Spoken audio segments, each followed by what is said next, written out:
everybody. Welcome to another edition of the BFF show. My name is Brendan. I'm Franco. And what a show. We have so much opinions to go around. We have mountains and mountains of opinions. I am in California. It's hot. Franco is in Wisconsin. It's cool. Yeah. We're already got different opinions on temperature. It's already a wonderful show. And it's even better because here's the deal.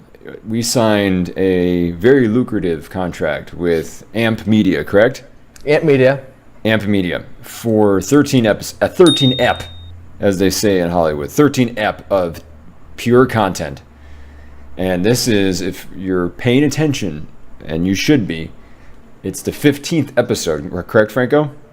15th episode, and they haven't taken away our login rights to the server to upload episodes, and so we keep updating and they keep putting them out. So we're still here. So, Franco, what are your thoughts? You think, how long does this go until they realize they made a terrible mistake?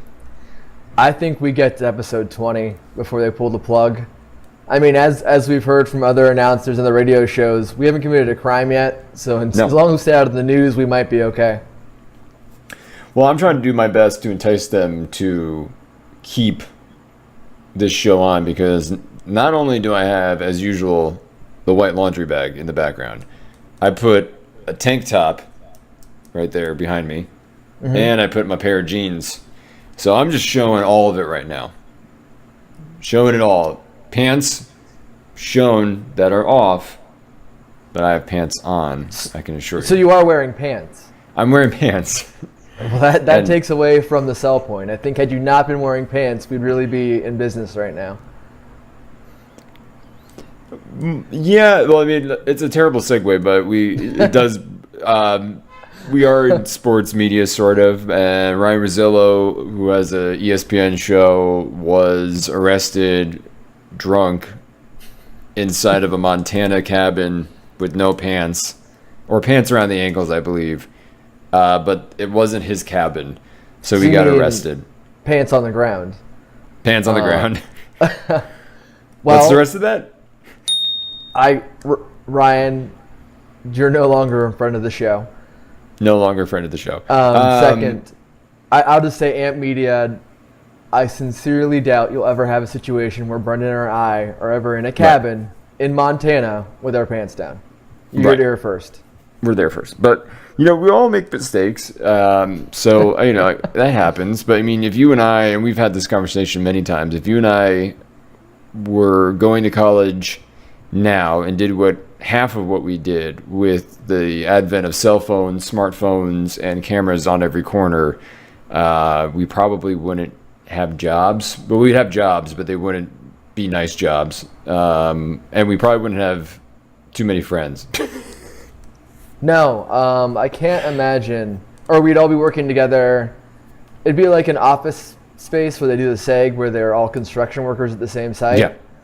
And that's not to say construction working isn't a fantastic job, but we both all have college degrees. We all work in finance and college education. That might not have been an option for us. We would have been picking up that red stapler out of debris and really holding on to that life. I think we'd be more in the Goodwill Hunting mode where I think it's Affleck's character tells Matt Damon's character that the only thing he wants is for one day to pull up in the truck, beep the horn, and you're not there, and he starts crying. He goes, "That's all I want.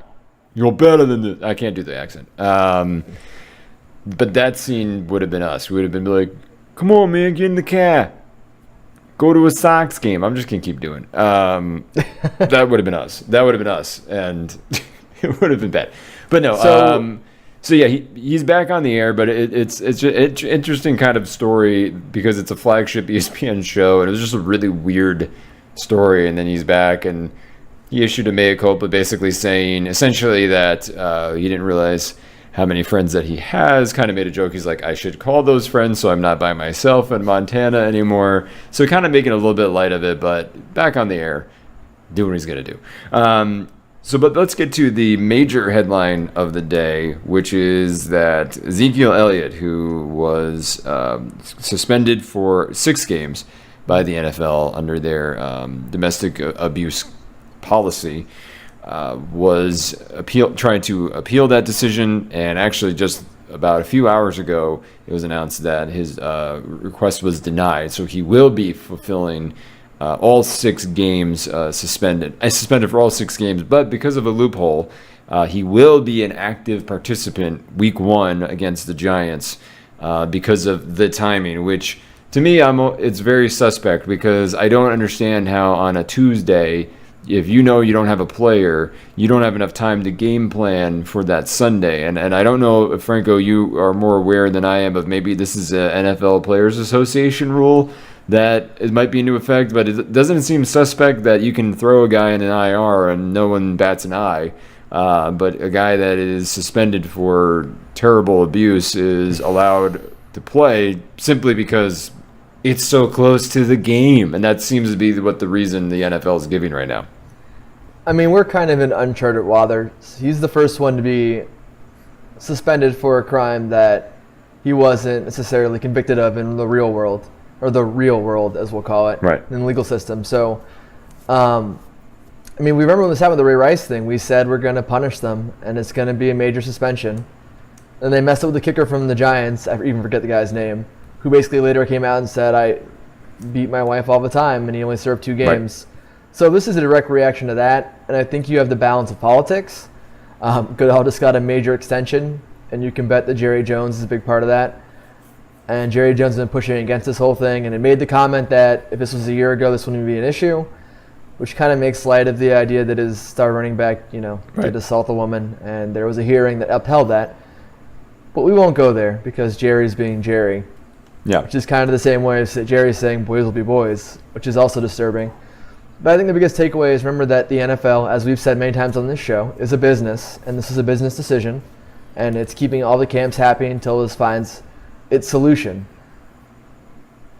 Yeah, no, I agree. I think that, because it's Ezekiel Elliott, that's why they're letting this happen. I think if this is your third string running back, he's just not playing, and that's not happening, and there's no discussion about whether or not he should or shouldn't be. But it's all about the star power. It's all about, quite frankly, Giants-Cowboys rivalry is probably your Sunday night game, if not the 4 o'clock game, and that's ratings, and that's Jerry Jones. So there's a whole lot of extracurricular activities that are preceding any logical explanation for any of this, quite frankly. And it just continues a disturbing trend that you and I have talked about a lot. You named Ray Rice, and you named countless others on this show, and it just seems to, I don't know, it's sad, but you have to fight now to not be numb to the conversation, where you're just looking at it as from a purely player standpoint, where you're simply thinking suspended for 6 games. Well, how the Cowboys are going to,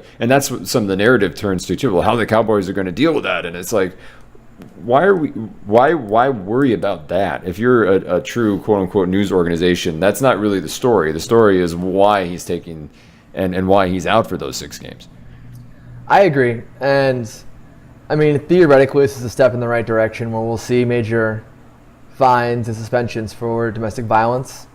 This is better than the other instances we've had in the past. It's a step. We're going forward, I suppose, but we'll see what happens with this appeal process and the lawsuit, and if we see this play out like Inflategate. Are we going to serve these 6 games eventually, a year from now? Is it going to get waived by the legal system? What happens in the higher courts? It's not going away anytime soon, and that's the problem. So hopefully this pans out quickly, it's upheld, and we move forward. But Elliott's not doing himself any favors. No, he's not. And I think it's just, it sounds silly it's not, and it's a cliche, but it's like it's 2017. But again, it feels like the NFL has had many opportunities, and I'll call them opportunities, to really sort of step up and really make a stand against domestic violence and abuse. And time again, they royally mess it up. I'd use stronger language because it's appropriate at this point, but we can't because we are on AMP Media. But they would use they could use their platform to really start a conversation with not only about the players that they have, but the young men at home and that particularly watch that, and basically the messaging has been muddled. It's been muddy. It doesn't necessarily make sense to have that conversation because the NFL is preventing that conversation to be had in their world that doesn't compute. There's no logic in that world that they've developed that you can even have the space to discuss it. So I think until the NFL actually publicly starts making a stand, as opposed to highlighting occasionally via a PR move or dedicating a week to awareness, but then not practicing it, that's the problem that I have. They don't practice what their PR department is trying to shove down everybody's throat as their solution and their answer to the issue. Yeah, I mean, it's like preschool, practice, preach. Yep. But I think the real shame here is that there's a lot of really good things happening in the NFL with some players, and that's being overshadowed by this whole thing. J.J. Watt is an amazing thing with Houston. He's raised over $12 million to relief efforts, has put that money directly into relief efforts, which we don't always see with donation funds and things like that. So that's super awesome. And unfortunately, that story is not even the main story on ESPN right now. It's Ezekiel Elliott, and that's kind of gross. And I just want to point out that J.J. Watt's done more for Houston than our president has. So just taking my jab there. We'll walk away. We'll light the match and walk away. Our email is the BFF Show on AMP if you want to take issue with that statement, but it's true. So there it is. Right here. Put it right here. One more edit in the doc. Right there. Put it. Just flash it. Just scroll it across my face. I don't care. You don't have to put it right at the bottom. Just whatever default setting it is, just put it on there. Will do. So, and as we should, and we will mention, and we said we would every week, Colin Kaepernick still not on a team. Oh, yeah. Thank you. And Tyler Higbee. Yep. The person who committed a hate crime. Yep. Also still on a team. So there you go. That's your justice, America. Brock Osweiler, cut by the Browns. Cut by the Browns after signing a $50 million contract on the Broncos. On the Broncos for the league minimum. Let's talk about this. First off, Brock Osweiler left the Broncos to go to the Texans. Yes. Stated that it was a much better situation and the Texans organization gave him a better chance to win and that he's happy to leave Denver. What difference 1 year makes? Yes. On top of that, he came out in a press conference and said, this is easily the top 3 moments of his life. So I want to offer this to you because we're both married. Yeah. Brock Osweiler is married. Brock Osweiler has a child. Brock Osweiler was drafted and won a Super Bowl. Is this really a top 3 moment? Because that sounds like the kid or the wife are getting bounced back at least 2 spots. I think so too. That's a good point. I think that they, let's hope that, how old is his kid? It's a baby, right? Yeah, I think it's 2. Honestly. Okay, so I'm not an expert on the rock lobster myself, so can't tell you. So it's not going to affect the kid. The kid won't remember. No. But he's got to deal with his wife. So that's going to be the hardest part of this whole thing. And again, he traded to the Browns, and then the Browns were like, nah, we're good. And then the Broncos were like, okay, because they don't have any quarterbacks either. So it's just, again, that's just such a glaring issue. While Kaepernick is much better than Brock Osweiler, and Osweiler got picked up immediately. So the argument can be made that he knows that offense well, technically. Okay. He played in it, and he knows John Elway, who he calls John, by the way. The guy he spurned. But, yeah, it's just a glaring another example of that. And you also have the instance where the head coach of the Broncos, Vance McDonald, when asked about it, just said, well, he's tall. Yeah. Ringing endorsement from your head coach. Well, he's tall.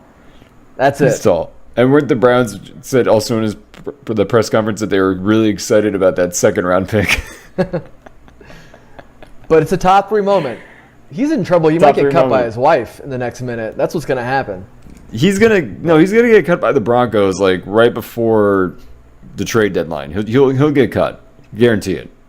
All right. You heard it here first. He's gonna get Brock cut. Osweiler is cut before the trade deadline. Breaking news. Cut. That's a GIF. We just made a GIF for the show. Turning to baseball, this is funny to me. So Red Sox Yankees a couple weeks ago had a series, and the Yankees, via the footage they picked up from their Yankee Entertainment system network thing, Yankee Entertainment and Sports, whatever they call it, realized that the Red Sox were stealing signs, and they were stealing signs via an Apple iWatch. So essentially, the Red Sox tape team would relay a message down to one of the coaches in the dugout. He'd look at it very quickly, and then he'd do his signs to the first base coach, who would then relay that to the hitter. So it's kind of funny because stealing signs happens all the time, according to what you see in baseball literature. It's frowned upon, obviously, but when a team gets to that level of utilizing technology, that's where it just seems like insane, because I guess I shouldn't be surprised because it's Yankees Red Sox, but I just think it's funny they're using an Apple iWatch and they're getting that intricate in the stealing of the signs. I mean, first off, shout out to Kenny.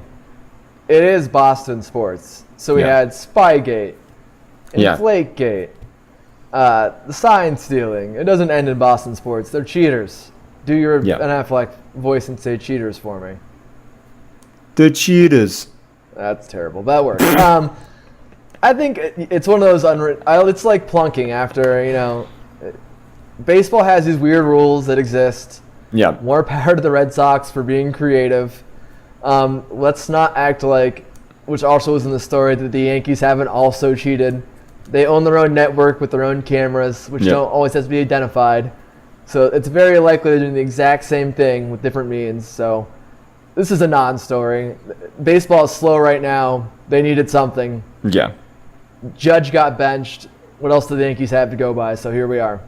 That's true. I mean, and then you have your quote-unquote best team in baseball, the Dodgers, who are on the cover of Sports Illustrated, lost 9 out of 10. So not doing well. And got swept by the Padres, which are perennial bottom dwellers. I saw that game. I saw one of those games live, which, as a side note, I did enjoy Petco Stadium quite a bit. Beautiful park. Have you been there? I have, and it's one of the best stadiums in baseball, I think. Yeah, it's awesome. I loved it. Did you? I like the craft beer options that they had. I like all the food options that they had. Easy to get around layout. Plenty of bathrooms, which is what I'm always concerned with. And direct access to the parking lots. I like the way that they did that with the little bridges that go across, and then you get to your different lots. So very efficient park. I like Camden Yards better, but I enjoy the overall logistics behind how they design Petco. It's funny you said that, because I kind of imagine Petco Park as Camden Yards West, because it uses the infrastructure that's originally there to build into the stadium, which is what Camden Yards did. That's why I like it a lot. It reminds me of Camden. So that was a side note. So Petco side Park. Note. Time out. Go see it. Do you like Dodger Stadium? I forgot to ask you that. I've never been to Chavez Ravine because I'm a Giants fan, and there's some ground you don't step into. So maybe one day, but I'm not there yet. I'll go with you. I'll have to go incognito. I won't wear a Dodgers hat or shirt. I'll just wear a nondescript hat. Duck around corners. I'll do that too. I'll wear neutral colors. Okay. And I won't make you wear any Dodger gear. Okay. Deal. Okay, deal. Yeah, deal. All right, we're going to walk away from that. All right, so we're going to dance around to Colin Trevorrow is out as the director of Star Wars 9, which makes this the second time in 1 year where the director of a major Star Wars film was let go. We had Phil Lord and his who's his co-writer? Why am I blanking on his name? Phil Lord and the other guy who made Lego Movie. He got cut so quick, I don't even remember. That's how fast it happened. Don't remember.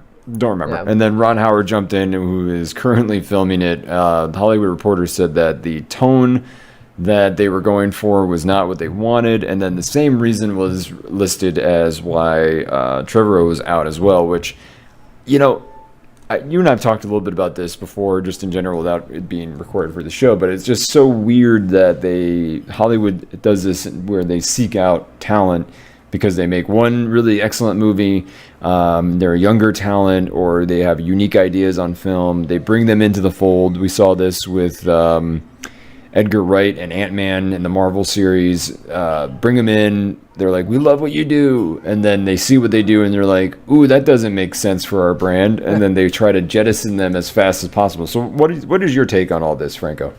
I think Disney has a cash cow. They've seen how Marvel's kind of worked it with having necessarily that director come in and set the tone, and then they have another guy come in and clean it up in their kind of model. I think Edgar Wright is the reason why Ant-Man was successful. I think his vision really was seen through, and they just had one of their own directors come in and kind of clean it up. I think with the young Han Solo movie, definitely what we saw there. This instance, I think it's more just they've seen more of what his vision was and decided that's not where they were going to go with it. And don't forget, they just had the backlash from the new trailers and stuff from the next Star Wars and the cute little anamorphic soon-to-be Jar Jar Binks things, so it could be related to that as well. Oh, and also don't forget dark BB-8. Yeah, anti-BB-8. I didn't even. Yeah, I was like, please don't. But I guess they got to sell stuff. So I mean, Star Wars is all about selling the marketing. It's just kind of like I'm not. I saw the report and I was like, oh, that makes sense. Like at this point, it's you're right. It follows a pattern, and they kind of do the same thing with the Marvel films. But again, I guess it makes sense in the long run. I mean, they've been making money either way, and they will make money either way. So I guess, does it really matter? Or do you still legitimately get bummed out, or are you just like, good, this frees the creative director to do something different? I'm more in the second camp. It frees the creative director. And there's enough quality control now going to Disney films. I'm not as worried about it. It's not like George Lucas is running amok with 3 prequels, so could be worse. It could be worse. It could be Fantastic Four worse. Oh, Josh That was Trank. a terrible movie. You saw that, though, right? Oh, I saw it. It was terrible. I walked out. So Josh Trank is the equivalency to M. Night Shyamalan for me. M. Night had a couple great films. Yeah. We'll call M. Night a friend of the show. Why not? Friend of the show. But then he overdid the twist ending thing over and over again, and it kind of was proven he can't make another kind of film. Josh Trank had Chronicle and then nothing. Just, that was his lucky shot. Yeah. And I encourage you, dear viewers, to listen to an interview of Josh Trank and listen to him talk about how he worked so hard to make it in Hollywood when he's from a Hollywood family and talks about hanging out with all these starlets. That dude is disconnected from reality. Failure could not happen to a nicer person. Not friend of the show. Goodbye, Josh Trank. Not friend of the show. Enjoy your future endeavors. Still being rich on somebody else's paycheck. So. Yep. He's going to be fine. He's going to be all right. Let's do a little bit of fantasy corner, which now that we are I would say we are ankle deep in fantasy. We're not hip deep. We're not neck deep. We're just dipping our toes in a little bit. We're getting into a little taste because it kicks off this weekend. Thursday. Ooh, that's right. Yeah. Thursday. That would be fun. So we're going to bring back an old tradition that we used to do on the radio show. We're going to be more traditional next time we do the show because we'll do our more who you buying, who you selling. But we'll do a little bit of that. But for right now, give us who should you sit at the quarterback position and who are you starting at the quarterback position? Sure. So we're going to go ahead and start Carson Palmer against the Lions. Reason being the Lions' defense is terrible. Palmer's well rested. Reports from camp is that he's throwing really well and his arm is fresh. Palmer's a perfect fill-in for the guy that owns Andrew Luck because he's going to sit game 1. And he has a good schedule moving on in the season. We're going to sit Phillip Rivers. While Rivers has traditionally started really well, the Broncos are a really hard defense to play against. The preseason's proven that again. And unfortunately, his offensive line's been injured all through the preseason. He's going to get wrecked. He's going to meet Von Miller, and it's not going to be like an Old Spice commercial. It's going to be pretty rough. So don't start Rivers if you don't have any options. Obviously, if it's your only quarterback, close your eyes, press start, and hope it goes well. But not somebody I'd choose to go with even another option. I have another option because I have Phillip Rivers in our league, and I'm going to go with Dak Prescott because I think the Giants traditionally you can never really tell. They're a 50-50 team. Every game I feel like there's a 50% chance they could win it, which I guess is good because most teams they have a 0% chance they could win it. But with the Giants and Cowboys, I'm going to give the edge to the Cowboys simply because they tend to just destroy the Giants. Yep. Historically speaking, the Cowboys in recent times have been much more successful against Giants. Yep. I'm glad you live in LA now, and because you can never go back to New York since you're not a Giants fan anymore. And no. Now you're talking bad. The Raiders. The Las Vegas Raiders. Las Vegas. All right, so Franco, who are you buying this week? So we're going to stick with quarterbacks. I'm buying Deshaun Kaiser, Cleveland Browns. If you go back to his junior year, DeShone Kizer was talked about being a top 3 pick at quarterback. He was really impressive, had good sight, is very mobile, almost resembles a Jameis Winston. His senior year, not so much, had some struggles, maybe a little more Brock Osweiler, if you will. But I think Hugh Jackson is an excellent coach. He's done well with Andy Dalton. We'll see the same thing here. There's a reason why the guy won the competition, and there's a reason why Brock is in Denver now and not in Cleveland. Yep. So I'm buying DeShone Kizer. And who are you selling this week? I'm selling Dak Prescott this week. And this is not a hard sell, just the Giants' defenses look great. JPP is back. I just feel like there's a lot can go wrong in that. Eli Apple's a fantastic cornerback. So we'll see how it plays out, but he's not my favorite person playing this week. I think in the long run of the season he'll be fine, but it's kind of that, this week I'm buying Kizer. I'll start Kizer over Dak, even though that's absolutely insane. But I'd rather take the risk with Kaiser's very high ceiling as opposed to the possible really low floor for Dak. All right, that's fair. And Franco, what did you learn today to wrap up the show? Man, I learned the show goes fast when you're having fun, that you can't break into cabins with your pants down. No. And AMP is going to let us keep going because they might not be checking our copy. I learned that we're going to keep doing this, man. We're going to keep doing this off contract, negotiating of a contract, on a contract, or we just go to YouTube. So don't forget, you can check out all of our episodes on YouTube. That's a plug. And then if we don't work out on AMP, and this is the last time you're seeing us on AMP, we'll do a general goodbye AMP at the end of each episode until we hear otherwise. So goodbye AMP. AMP, thank you for everything. It's not you, it's me. It's not you. So please say the same. We're going to say the same thing at the end of each episode until we hear our contracts updated. Yes, until we lose or we lose just access, and there's no actual discussion about it. We just lose access and we don't get notified. We're basically going to Aaron Donald this B. We're just going to not show up at some point or vice versa. We're just going to push it. So, AMP, you've been put on notice. On notice. Put that on the bottom, the last part here. On notice. AMP on notice. Boom. AMP on notice. Boom. Warning lights. All right, for the BFF show, as always, I'm Brendan. I'm Franco. Bye.